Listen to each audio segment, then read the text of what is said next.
সেখানে সান্তাল, নেপালি, গুর্খালি, কুচবিহারি ইত্যাদি সম্প্রদায়ের বসবাস এবং এই গ্রেটার টিপ্রাল্যান্ডকে নিয়ে যারা ভয় পাচ্ছে, আমরা জানি আমাদের বিপক্ষ দল তারা প্রচার করতে চেষ্টা করছে গ্রেটার টিপ্রাল্যান্ড বাঙালিদের বিপক্ষে।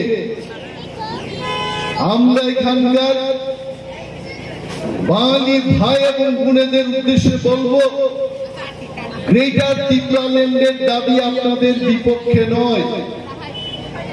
বাংলাদেশ থেকে যারা বিতাড়িত হয়েছেন, আপনাদের কোনো রাজ্য নেই। বাংলাদেশ থেকে বিতাড়িত হয়ে কেউ আসামে গেছেন, কেউ ত্রিপুরায় এসছেন, কেউ পশ্চিম বাংলায় চলে গেছেন, তাদের জন্য একটি রাজ্য দরকার। এবং গত ৭৫ বছর ধরে আমরা ত্রিপুরায় দেখেছি বাংলাদেশ থেকে যারা বিতাড়িত হয়েছেন, আপনারা আপনাদের জন্য রাজ্যের দাবি তুলতে পারছেন না। এবং সেই জায়গায় দাঁড়িয়ে মহারাজা প্রদ্যুৎ মানিক্যের নেতৃত্বে আমরা গ্রেটার টিপ্রাল্যান্ডের দাবি তুলছি। এবং সেই গ্রেটার টিপ্রাল্যান্ড দাবি পূরণ হলে বাংলাদেশ থেকে আগত লক্ষ লক্ষ বাঙালিদের জন্য আরেকটা রাজ্য তৈরি হয়ে যাবে। ভাববেন, মানুষ কইলেই হইত না, কেলু কইলে ভাল লাগতো না আপনাদের, আমি বলতে পারি, কিন্তু কেলু কইলে অনেকে বুঝে না, ভালো লাগে না। ত্রিপুরায় যেভাবে কথা বলে এই ভাষায় বক্তব্য করলে মনে আপনাদের ভালো লাগতো। যারা মনে করেন যে গ্রেটার টিপ্রাল্যান্ডের দাবি বাঙালিদের বিপক্ষে যাইব, এমন কথা না। বাঙালিদের বিপক্ষে ত্রিপুরারা কখনোই ছিল না। আজকে যাদের বয়স 20 বছর, 30 বছর, বন্ধুরা আপনারা ভাবুন, বাংলাদেশে যেভাবে হিন্দু বাঙালিদের উপর অত্যাচার হয়েছে, এই অত্যাচারের কথা আমাদের কাশ্মীর ফাইল একটা ফিল্ম কয়েকদিন আগে নিউজ হয়েছে, এই ফিল্মটা দেখেন। কাশ্মীরি পণ্ডিতদের সেখানকার পাঠান, পাকিস্তান মদতপুষ্ট সেখানকার কাশ্মীররা যেভাবে নির্যাতন করেছে, এই ফিল্মটা দেখে আপনারা ভাবতে পারবেন আমাদের ভারতবর্ষের এই পারে ওই পারে যে দেশটা বাংলাদেশ, যে দেশটা আমরাই যুদ্ধ কইরা বানাই দিলাম, আজকে শেখ হাসিনা সেখানে প্রধানমন্ত্রী থাকতে পারেন না। যদি আমাদের ভারত সরকার যুদ্ধ কইরা যদি বাংলাদেশ কইরা না দিত, আজকে সেখানে খালেদা জিয়া, শেখ হাসিনারা প্রধানমন্ত্রী হতে পারেন না।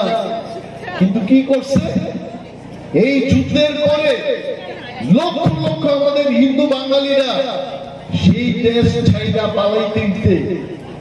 বাংলাদেশের একটা সমীক্ষা আমি পড়লাম, সেখানে তারা বলে যে 1,96,00,000 কাছাকাছি হিন্দু বাঙালি এখন ওইখানে আছে। তাদের কোনো নিরাপত্তা নাই। আমরা জানি, আমি ত্রিপুরা হতে পারি, দেববর্মা হতে পারি, আমি জানি আপনাদের কি ব্যথা। এই কারণে আমরা বললাম, আপনাদের আগমনে ত্রিপুরা রাজ্যে আজকে ডারলং, কাইপেং, দেববর্মা, রিয়াং, জমাতিয়া সমস্ত ত্রিপুরাদের অস্তিত্ব সংকটে। আপনাদের যেমন অস্তিত্ব সংকটে, এনআরসি লাগাইব কইলেই তো ভয় পান, সিএবি লাগাইব কইলেই তো আপনারা ভয় পান। সেই ভয় থেকে মুক্তি দেওয়ার একমাত্র উপায় হলো আপনারা আপনাদের জায়গায় থাকুন, আমরা আমাদের জায়গায় থাকবো, শান্তি এবং সম্প্রীতি নিয়ে চিরতরে ত্রিপুরায় থাকবো। এই দাবি হচ্ছে গ্রেটার টিপ্রাল্যান্ড এবং এইটাই আমরা চাই।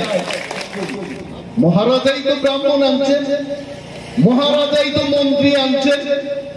উমাকান্ত দাস মহারাজার শিক্ষামন্ত্রী, সেই উমাকান্ত দাসের নামে মহারাজা তাইনের সম্মানে উমাকান্ত একাডেমি খুঁজছেন। এখানে বাঙালিদের আমরা সম্মান দিয়েছি, বাঙালিদের আমরা জায়গা করে দিয়েছি।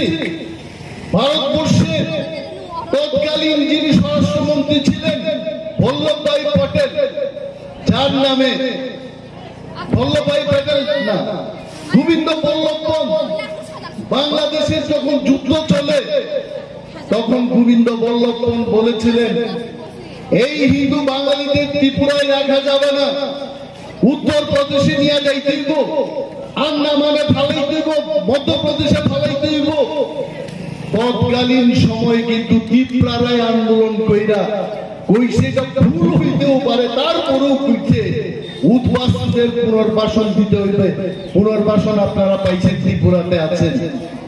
আমরা চাই গ্রেটার ত্রিপুরাল্যান্ড আমবাসার জায়গায় থাকবে, কৈলাসহরের জায়গায় থাকবে, কেউ কোনোখানে যাবে না। যার যার ক্ষমতা নিয়ে থাকার উদ্দেশ্যটাই গ্রেটার ত্রিপুরাল্যান্ড। এই ত্রিপুরাল্যান্ডকে আপনারা স্বাগত